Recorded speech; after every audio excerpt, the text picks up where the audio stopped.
I want to welcome everybody to this week's episode of the strange and unexplained phenomena of the South Mountains of North Carolina. I am your host, Kaiser Rebel. This is episode 10, part 2, Watch from the Woods. Got a lot to cover tonight in this episode to jam into 10 minutes.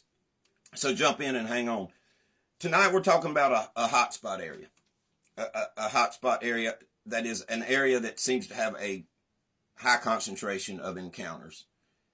And the notable thing about this hotspot area is that this continues up until this day.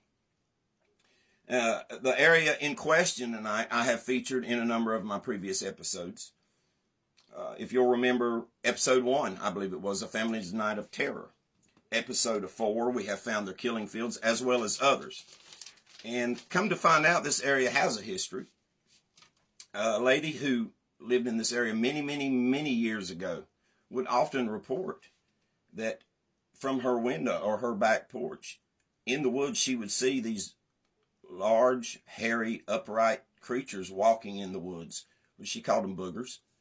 And a family that lived in this area many years ago reporting that classic foul smell, especially in the summer when they had to sleep with the windows open. That same family, the children of that family, being sternly told, you do not go outside of this house at night for any reason whatsoever. A family that would pin their curtains shut because they didn't want boogers looking in at them. It's a common thing that you hear out of Appalachia, by the way. But that stern warning has been given out many times in this area. Don't go in these woods at night. I have been the recipient of that warning on more than one occasion. Now that segues us into talking about Ray. I have mentioned Ray. I've talked about Ray and some of his experience on previous episodes. That's not his real name, protecting his identity, his privacy, protecting his location. But Ray and his wife moved into this area a number of years back. And he was soon warned outright, stay out of the woods at night. Don't do it. But Ray, an outdoorsman, a man who loved the woods, who loved nature, who loved hikes, reported that he began to take long hikes, hours-long hikes, but that he would often just suddenly get this strange feeling. You know the strange feeling, if you've ever experienced it, you'll never forget it. The strange feeling like you're being watched. Or you get this feeling, you feel fear, you feel dread, you feel unease, but you're not exactly sure why. And other than a couple of tree breaks along the way, trees about that big being broke over while they're alive, not a whole lot happened in the first few years that they lived in the area. But the first significant thing that happened was about 5 years after they moved into this area. As he and his wife returned home late one night, there by the road was a large silhouette. Ray said that it was at least 7 feet tall and was extremely broad. It simply turned after the headlights revealed it and walked away in the opposite direction. Not long after that, strange sounds would fill the night. Sometimes it would be one strange sound, sometimes none, but some nights it would be many sounds going on into the wee hours of the morning.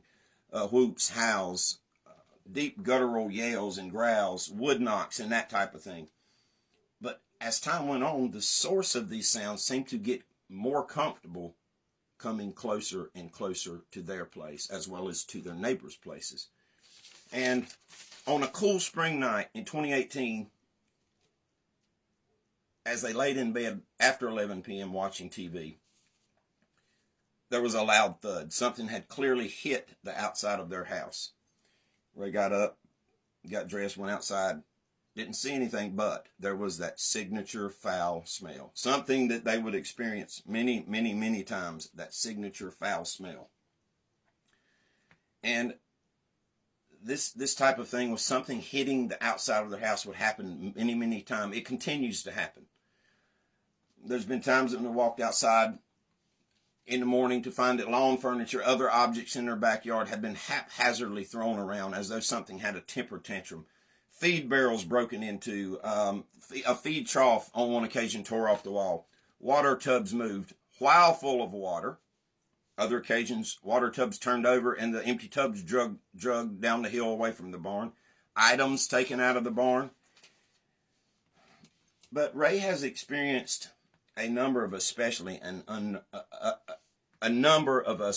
unnerving and frightening incidents. Very often, as he has to go outside to check on his livestock before calling it a night, it reports he would hear the sound of heavy-footed walking down in the woods below his pasture. But then, late one night, he was missing one of his animals, and he descended the hill with the spotlight looking for the animal. And as he swept the woods, he stopped on a pair of red eyes looking back at him, who reported they was high off the ground, and that it was one of the most frightening moments of his entire life. On another occasion, he was down at the bottom of the hill late at night, tending to an animal that had gotten hurt, going to render it aid and try to get it back up the hill, when just yards from him inside the woods, this whistling sound began. He said it unnerved him and made him feel almost sick to his stomach. On another occasion, as he went out to check on his animals, from a very close distance, this deep bass guttural yell and growl, and he said he could feel it in his chest, kind of like he was standing next to a speaker. On another occasion, as he was trying to round up an animal late at night, he got to the bottom of his pasture, and just yards inside the woods, he was yelled at in this deep guttural sound, followed by, as he described it, a big giant inner tube being slashed all of a sudden with a sudden exhale of air. Very loud, very powerful. But here's something that interests me greatly. That is strange activity exhibited by wildlife.